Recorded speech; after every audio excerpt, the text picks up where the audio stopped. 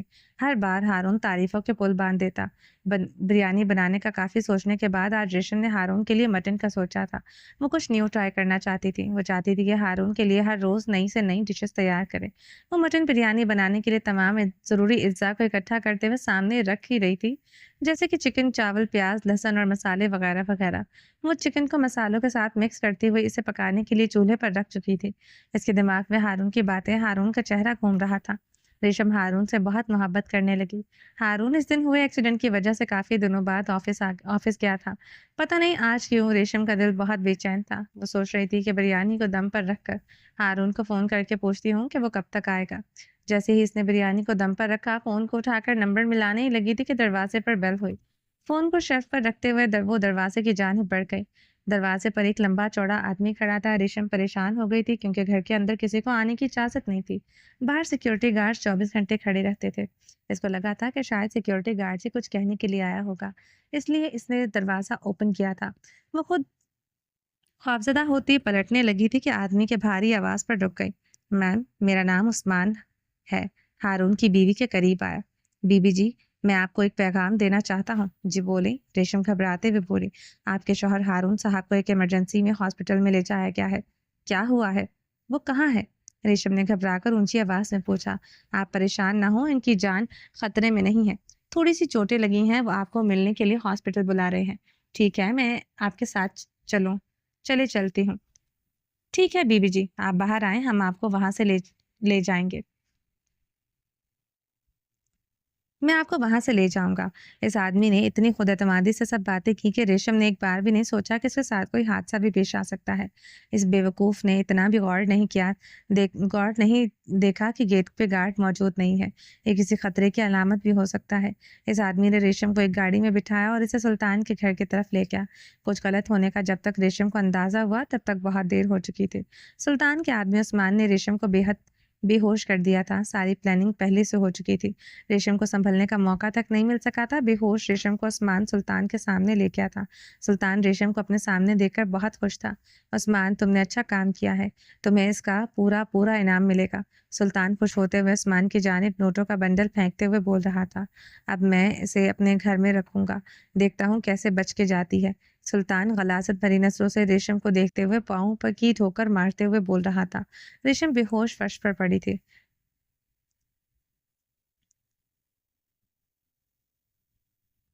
دوا زیادہ اثر کرنے والی نہیں تھی، اس لیے کچھ ہی دیر بعد ریشم کو ہوش آنے لگا تھا. وہ ادھر ادھر دیکھ رہی تھی وہ اس وقت کہاں ہے. جب اس نے سلطان کو اپنی نظروں کے سامنے دیکھا تو اس کے چہرے پر خوف اور گھبراہٹ کے آثار ظاہر ہوئے. میں اب آپ کے بیٹے کی بیوی ہوں، میرے ساتھ کچھ بھی غلط کرنے کے بارے میں سوچیے گا بھی مت. ریشم اس کی نظروں کی گندگی کو دیکھتے ہوئے خود کو سمیٹتے ہوئے فرش پر پیچھے کو کھسکنے لگی. میں یہاں سے جانا چاہتی ہوں، اور تم اور میرے بیٹے کی بیوی، تم نے یہ سوچ بھی کیسے لیا کہ تم جیسی 2 ٹکے کی لڑکی سلطان سائگل کی بہو بن سکتی ہے؟ سلطان اس کے بالوں کو مٹھی میں پکڑتے ہوئے گھسیٹتے ہوئے اپنے روم میں لے جا رہا تھا.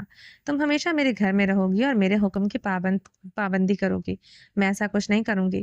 وہ اپنے بالوں کو چھڑوانے کی کوشش کرتے ہوئے درد سے تڑپ رہی تھی. میں ہارون کی بیوی، آپ کے بیٹے کی عزت ہوں. آپ کو شرم نہیں آتی اپنے ہی بیٹے کی بیوی پر گندی نظر رکھتے ہوئے؟ آپ میں انسانیت ہے یا نہیں؟ ہاں ہاں ہاں. سلطان کا شیطانی کہکا اس کے عالی شان کمرے کی دیواروں سے ٹکراتے ہوئے بھیانک آواز پیدا کر رہا تھا. دیکھو، میں اپنے مقصد میں کامیاب ہو گیا ہوں. اب میں تمہیں یہاں سے کہیں نہیں جانے دوں گا. تم میرے بیٹے کی عزت نہیں ہو، ایک کھلونا ہو جس سے میرا بیٹا کھیلنا چاہتا ہے، مگر تم جیسے گھٹیا کھلونے سے کھیلنے کی میں اپنے بیٹے کو بالکل اجازت نہیں دوں گا. میں اپنے بیٹے کے لیے کھلونا میں خود اسے لا کر دوں گا. میرا بیٹا کسی عام کھلونے سے نہیں کھیل سکتا. اس کے لیے عمدہ کھلونوں کی لائن لگا دوں گا. وہ ریشم کو گندی نظروں سے دیکھتے ہوئے اس کی جانب قدم بڑھا رہا تھا. ریشم سلطان سے ڈرتے ہوئے بیڈ پر سٹرول کرتی پیچھے کو جا رہی تھی. وہ اپنے بچاؤ کے لیے سوچ رہی تھی کہ وہ اپنی عزت بچانے کے لیے کیا کر سکتی ہے. ریشم نے اپنے ارد گرد نظر گھما کر دیکھا. اسے کچھ بھی ایسا دکھائی نہیں دے رہا تھا جس سے وہ خود کو بچا سکتی. اچانک اس کی نظر سامنے فروٹ کی ٹوکری میں رکھے ہوئے چاقو پر گئی.